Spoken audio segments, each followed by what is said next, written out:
Hello ভাই লোক, আজকে নিয়ে চলে এসেছি সর্ষে ভোলা। তো চলো রেসিপিটা শেয়ার করে দিই। ফার্স্টে আমরা এখানে কালো সর্ষে একটু নিয়ে নেবো, তারপরে আমরা এখানে সাদা সর্ষে দিয়ে দেবো, তারপরে আমরা নর্মালি এখানে দিয়ে দেবো একটু পরিমাণ মতো হলুদ আর একটু নুন, তারপরে কাঁচা লঙ্কা আর একটু জল দিয়ে দেবো। জল দিয়ে দেওয়ার পর ঢাকনা আটকে ভালো করে পেস্ট বানিয়ে এটা একটু সাইডে রেখে দেবো।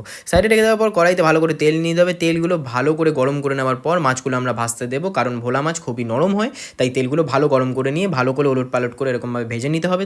ঠিক আছে, তারপরে ভেজে নেওয়ার পর আমরা সবগুলো মাছ একেবারে তোমাদের দেখিয়ে দিই একবার। তো চলো, আমাদের সব কটা ভোলা মাছ এখানে ভাজা হয়ে গেছে। তারপরে কড়াইতে একটু কালো জিরে ফোড়ন দিয়ে নেবো। ফোড়ন দিয়ে দেওয়ার পর একটু আমরা এখানে জল অ্যাড করে দেবো। জল অ্যাড করার পর পরিমাণ মতো নুন, আর তার সাথে আমরা এখানে নর্মাল মশলা হলুদ গুঁড়ো আর লঙ্কার গুঁড়ো শুধু অ্যাড করবো। অ্যাড করে একটু মিক্স করে নেবো। মিক্স করে নেওয়ার পর যেই পেস্টটা আমরা বানিয়ে রেখেছিলাম সেইটাও দিয়ে ভালো করে মিক্স করে ভাজা ভাজা ভোলা মাছগুলো এক এক করে আমরা দিয়ে দিলাম।